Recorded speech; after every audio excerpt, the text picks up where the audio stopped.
بسم اللہ الرحمن الرحیم۔ السلام علیکم ناظرین، امید ہے آپ سب خیریت سے ہوں گے۔ وہ جس نے ختم نبوت پہ پہرا دیا، سبحان اللہ۔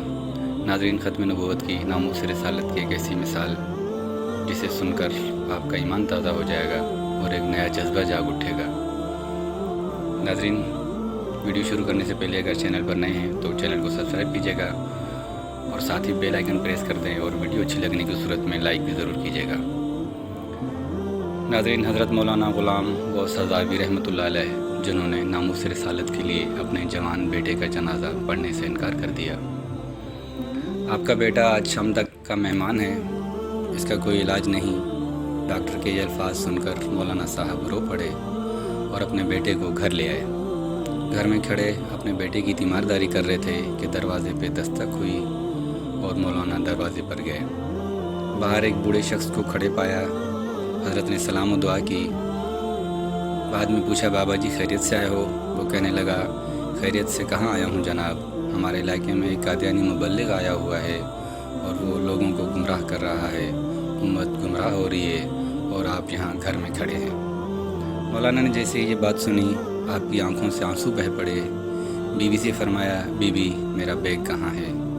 بیوی نے بیگ اٹھا کر دیا اور آپ بیگ ہاتھ میں پکڑ کر گھر سے روانہ ہونے لگے۔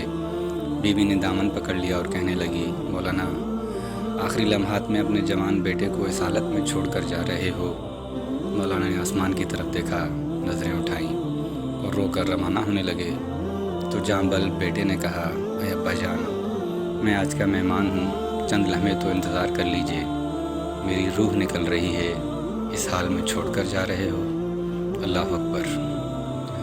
مولانا نے اپنے نوجوان بیٹے کو بوسہ دیا، رونے لگے اور فرمایا، اے بیٹے، بات یہ ہے کہ میں محمد صلی اللہ علیہ وسلم کے دین کی خاطر جا رہا ہوں، اور کل قیامت کے دن انشاءاللہ حوض کوثر پر ہماری اور تمہاری ملاقات ہوگی۔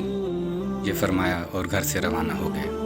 اڈے پر پہنچے، ابھی بس میں بیٹھے ہی تھے کہ چند لوگ دوڑے ہوئے آئے اور کہنے لگے، مولانا صاحب، آپ کا بیٹا فوت ہو چکا ہے، اس کا نماز جنازہ پڑھاتے جائیے۔ مولانا نے آسمان کی طرف نظریں اٹھائیں اور رو کر فرمانے لگے، جنازہ پڑھانا فرض کفایہ ہے اور امت محمدیہ کو گمراہی سے بچانا فرض عین ہے، اور فرض عین کو چھوڑ کر فرض کفایہ کی طرف نہیں جا سکتا۔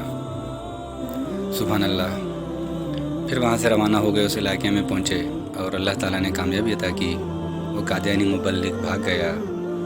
پھر مولانا جب 3 دن بعد گھر واپس پہنچے، بیوی قدموں میں گر گئی اور رو کر کہنے لگی، مولانا جب آپ جا رہے تھے تو بیٹا آپ کی راہ تک رہا تھا اور کہتا رہا، جب ابا جان واپس آئیں تو انہیں میرا سلام عرض کر دینا۔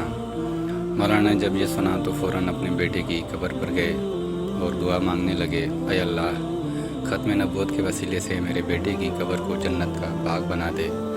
اس مجاہد کو دنیا حضرت مولانا غلام غوث ہزاروی رحمۃ اللہ علیہ کے نام سے جانتی ہے۔ مولانا دعا مانگ کر گھر واپس آئے تو رات کو بیٹے کو خواب میں دیکھا۔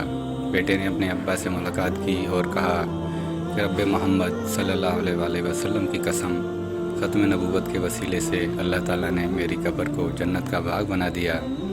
ختم نبوت کے اس مجاہد کو دنیا آج بھی مولانا غلام غوث ہزاروی رحمۃ اللہ علیہ کے نام سے جانتی ہے۔ ناظرین، ایسے تھے ختم نبوت کے مجاہد عظیم، جنہوں نے ناموس رسالت کی خاطر اپنا سب کچھ قربان کر دیا تھا۔ سبحان اللہ۔ عظیم، جنہوں نے ناموس رسالت کی خاطر اپنا سب کچھ قربان کر دیا۔ سبحان اللہ۔ قربان جاؤں اس ذات پر جس پر لاکھوں کروڑوں درود و سلام۔ اللہ پاک سے دعا ہے ناظرین کہ ہمیں بھی اللہ پاک ایسا جذبہ عطا فرمائے کہ ناموس رسالت کی خاطر ہم اپنی جان مال سب کچھ قربان کر دیں۔ اللہ پاک ہمیں ہدایت عطا فرمائے، آمین یا رب العالمین۔